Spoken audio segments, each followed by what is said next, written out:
Okay, good afternoon. Have a final little help session to sort of give you some idea of what to expect for the test, which is going to be tomorrow. As I said in a previous thing, it'll be about 30 to 31 questions or so. It's going to cover the content from chapter 4, picking up with multi-loop circuits right here. So, or actually here, number 10. You might also look at power and circuits, although that comes up. You just need to know that P equals VI. No. So number 10 or 9, all the way down. So multi-loop circuits, and RC circuits, and then house circuits. You need to know all those things. And then chapter 5, all of chapter 5, right-hand rule, magnets, current in a wire, that's the force on a current in a wire, the torque on a loop of wire, how motors and generators work, how a mass spectrometer works, the magnetic field of a long straight wire, the magnetic field of two wires, and then the magnetic field of a coil of wire, that's called a solenoid. So you need to know all those things, and I've already posted some videos about the right-hand rule, but we'll look at some problems as well. And then finally, you need to know all of Chapter 6. Chapter 6 is a fairly short chapter, but it has to do with the nature of light, reflection and refraction, total internal reflection, the electromagnetic spectrum, and the dispersion due to prisms and how that works. So the last part of Chapter 4, all of Chapter 5, and all of Chapter 6. By the way, looking forward, we will have Chapter 7 and Chapter 8 on the next exam, and we'll talk more about the final later. So I've had a number of questions from you. First of all, somebody asked about the right-hand rule. Of course, that'll be a big deal on the test. You'll probably see 5 or 6 questions that'll be related directly to the right-hand rule. But there'll be other questions as well. So that's only about about a fifth of the exam. Let's look at exam 4 from spring 14. So I highly encourage you to study the old exams. You need to study the old exams for this exam to do well on it. Make sure that you're doing that. Okay, so let's look at number 24. A student asked, one of my really awesome students, which is you. It's all of you. Okay, you're all really awesome. So this has to do with dispersion. The index of refraction depending on wavelength is shown in this figure.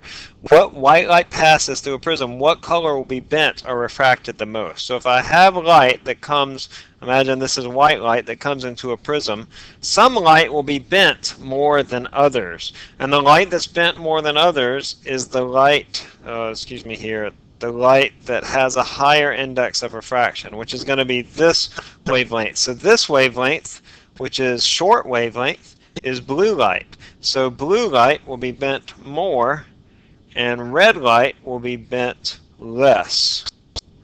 Okay?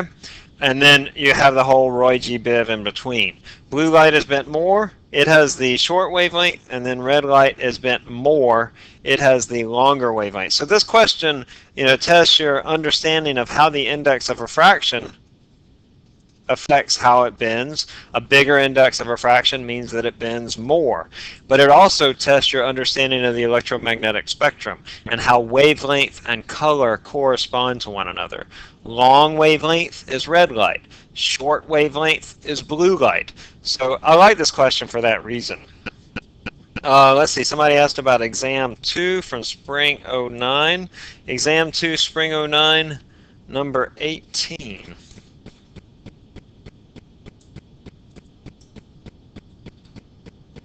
An electron enters an electric field as shown. What must be the direction of a magnetic field such that the electron will go undeflected? And actually, they asked me to work this question assuming that if it were positive.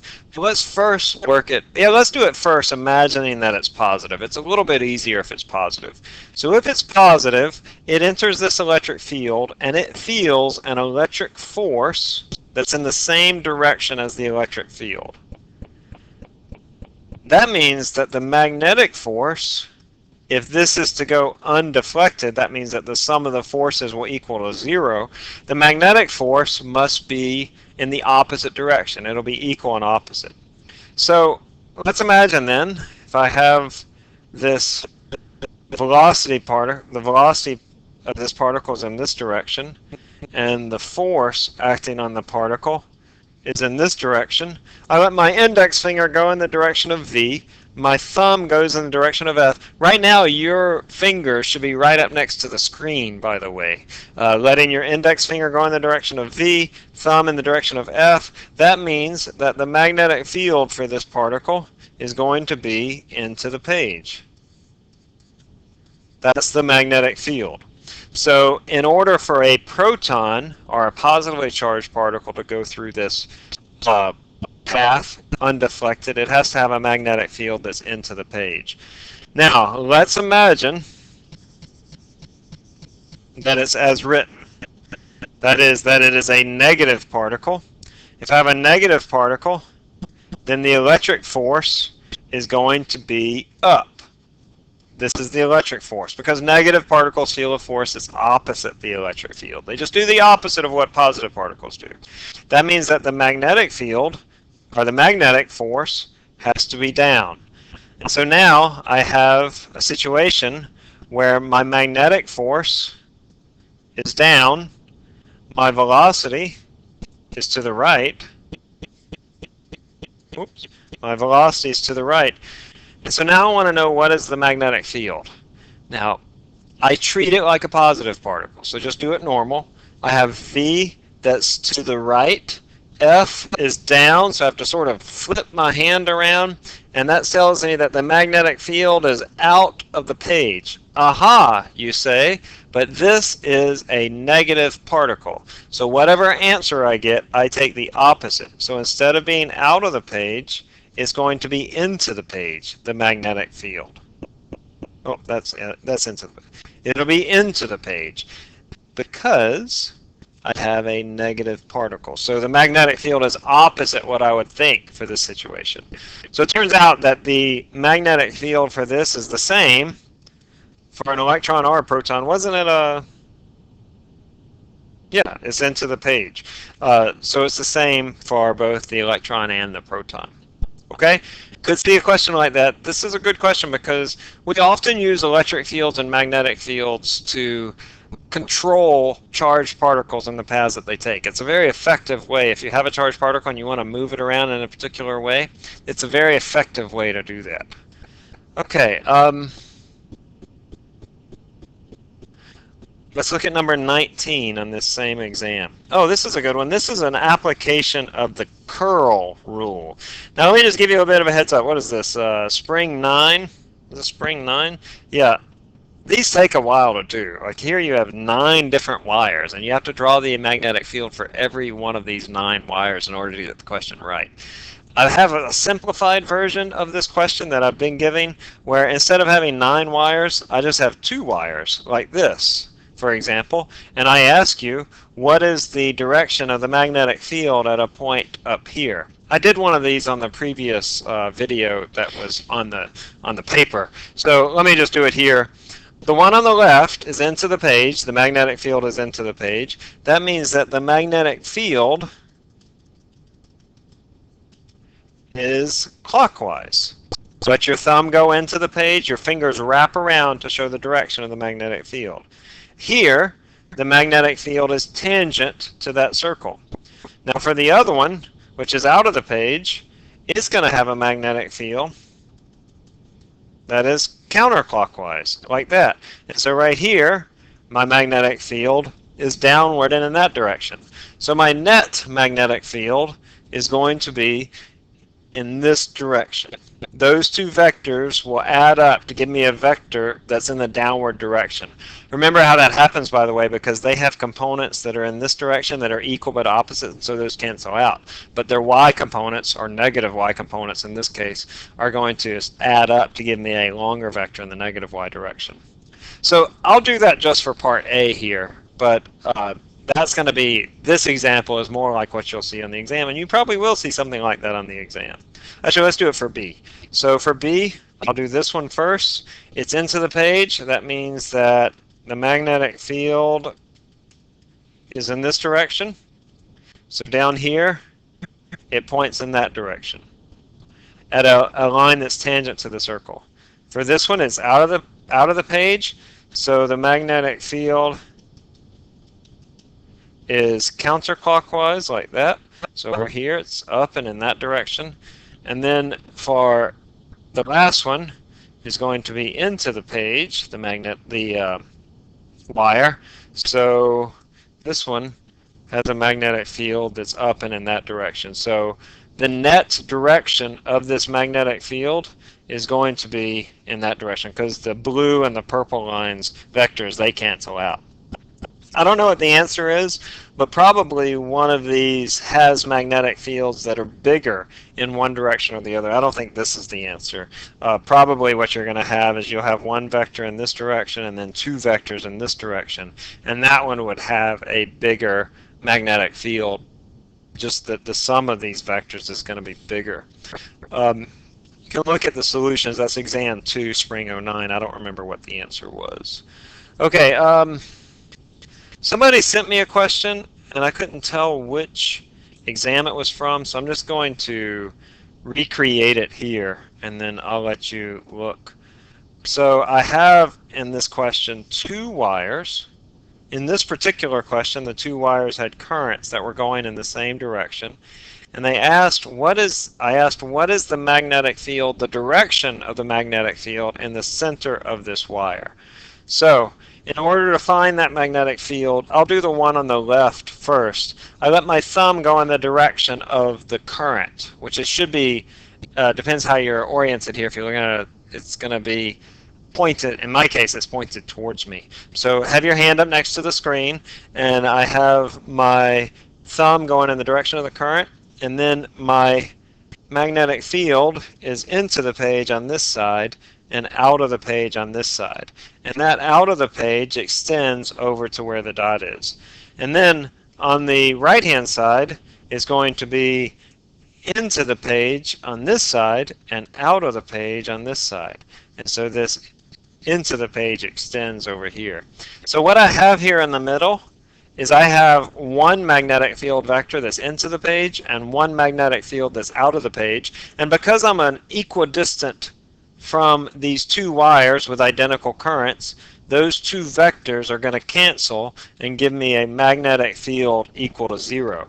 Now you can imagine that if one of these wires was in the opposite direction, say this one was in this direction, then it's going to flip the direction of the current, and you'd go from having no magnetic field, you'd flip the direction of the magnetic field, and then you go from having no magnetic field to having twice the magnetic field.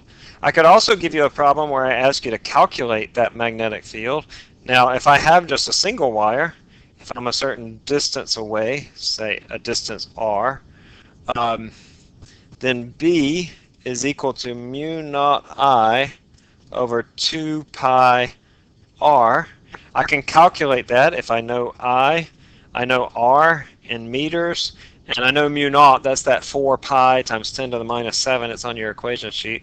Then I can calculate that magnetic field. And then if I have another wire that has, what do I need to be, in the opposite direction, then the magnetic field will just be twice whatever that value is for whatever I've calculated for a single wire. Or if it's going to be in the same direction, then it will be 0 magnetic field. Okay? Those were all the questions I think that I got, but I'm just going to sort of scroll through some of these exams.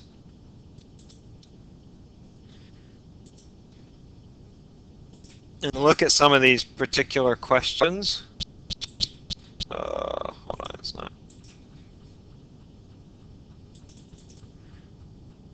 Okay, you need to know about magnetic force, for example. So here, which of these statements about magnetic force is true?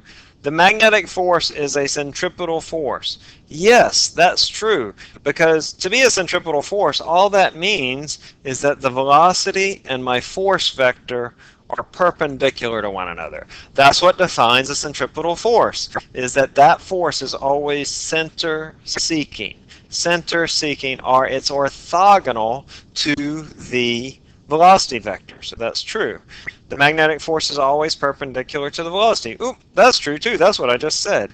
And the magnetic force always causes circular motion. Yeah, that's true too. So all of these are true. I just want to check. Did I list that?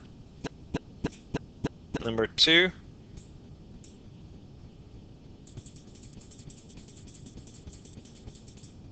Yeah, number two is E. Yeah, so that magnetic force will always cause circular motion. That's a good question. Um,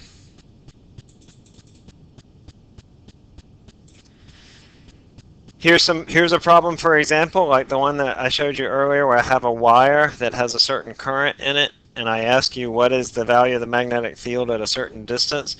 You're going to have a number of questions like these. These, I hope, are easy questions because they're really just looking at the equation sheet and knowing what the various values are and being able to pick them out. But if you don't know how to do them, then none of these questions are easy, right? So I is equal to 0.5 amps. R is 5 centimeters. That's 0.05 meters. Of course, it got to be in SI units. And then mu naught is 4 pi times 10 to the minus 7. And so B is equal to 4 pi times 10 to the minus 7. Mu naught times I, that's 0.5, all over 2 pi times 0.05. And then we get some cancellations here. That cancels there, and leaves a 2. And then I can tell you right away that that has to be the answer. I don't know what the, what's that called, the mantissa, the exponent is, but I know that I have to have a 2 because these 5s cancel out. Anyway, you can put that in your calculator and double check that. But the answer is A on that one. Know your basic stuff about magnets. Opposite poles of a magnet do attract. Magnetic monopoles do not exist. That's true too. All permanent magnets are ferromagnetic. So be careful, as sometimes students get caught up on what does ferromagnetic means. Ferromagnetic means able to be magnetized. It means that this material has the ability to become a magnet. Ferro or ferrous is the word for iron. But of course, not all iron is magnetic, right? But all magnets are ferromagnetic, that they are able to be magnetized. Um,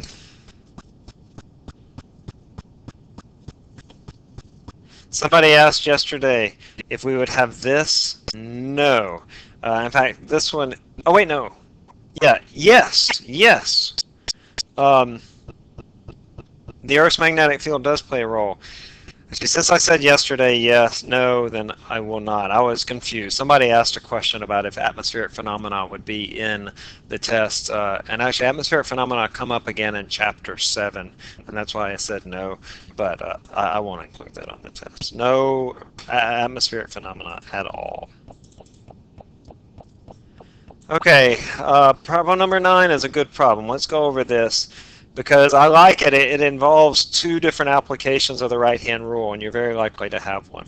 What is the direction of the current that causes the particle to travel the path as shown? So first of all, is I have a velocity vector in this direction and a force vector in this direction. I have to figure out what is the direction of the magnetic field that causes that force. By the way, I know that the force is to the right because I have this charge that moves to the right. So I put my index finger in the direction of V. Oh, this is a tough one. F is to the right, and so my middle finger is into the page. So my magnetic field is into the page on this side. I can assume too, by the way, that my magnetic field is out of the page on this side. And now what kind of current gives me a magnetic field? Well, I let my fingers wrap around that wire in the appropriate direction, into the page on the top and out of the page on the bottom, and that means that the current has to be to the left. Okay, let's look at some from chapter 6. You'll need to know your electromagnetic spectrum, but I want to look at a particular type of problem. Number 16. So you see various problems like this where I have light traveling through 3 different media, and I want to know which direction is the light, or which medium is it traveling the fastest, or I might ask you to rank the indices of refraction, or tell me where is the index of refraction the biggest or the smallest. And all of those are going to be really similar. What you want to do, sorry about that, is look at these and think about how do the indices of refraction compare. So I like to compare one after the other. So first of all, when the light travels into medium 2, it speeds up. And I'm going to compare the indices of refraction, but then we'll translate it back to velocity. So it speeds up. That means that the index of refraction for medium 2 is less than the index of refraction of medium 1. Because it speeds up. It's like it's moving, say, from glass to air, for example, where the index is going to decrease. And then over here, the light actually slows down. That means it continues going quickly in this direction. So that means that the index of refraction of medium 3 is bigger than the index of medium 2. Now, I need to also look at the light coming from medium 1 going into medium 3. If you recall from the notes, I can act as if this medium 2 is not even there. I can just sort of get rid of it and just draw the line that's here and the line that's here, and that'll tell me something about medium 1 and medium 3. So the light ray is traveling along here. It slows down. That allows this to speed up and go around like this. So it slows down when it goes into medium 3. That means that medium 3 has a higher index than medium 1. So the one that has the smallest index of refraction is going to be the one in which air or light travels the fastest. The smaller my index of refraction, the higher the speed of light. N is equal to C divided by V.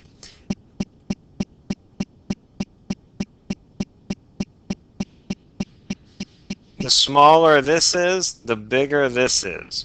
So the one where its light traveling is the fastest is the smaller one, which is going to be, let's see, N1 is less than N3, but N2 is less than N1. So that means that medium 2 has the smallest index of refraction and the biggest speed of light. Those are tricky, okay? Practice them. They're in the concept test. They're on most of the exams. Be able to work through those. You're almost certain to have one of those where you have the various indices of refraction.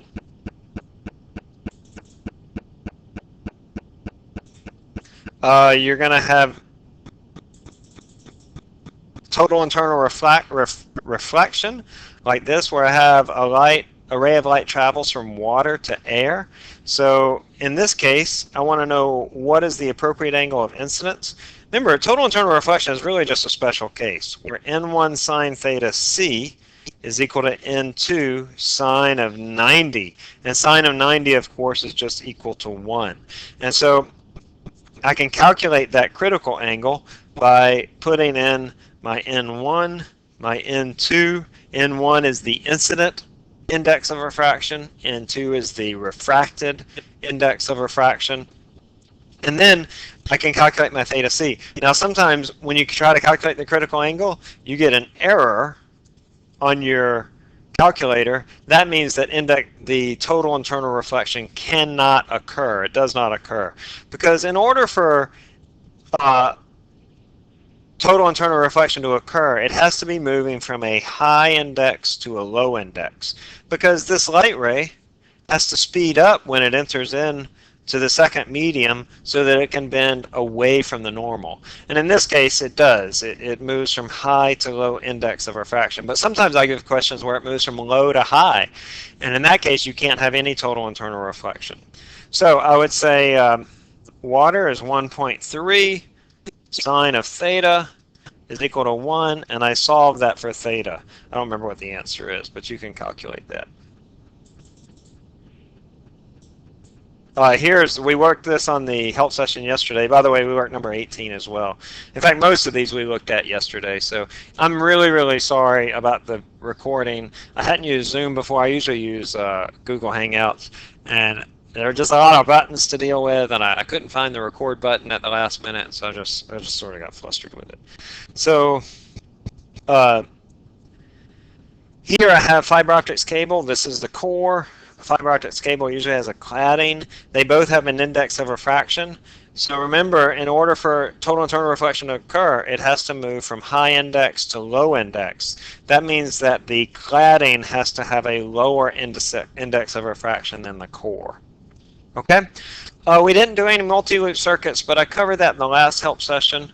So let me know if you have any questions. If you do have big questions, I can answer them in the morning before the exam through a video, or we can do a video chat, or whatever you need. But if you have questions, I get up pretty early, so if you have questions, just shoot me an email.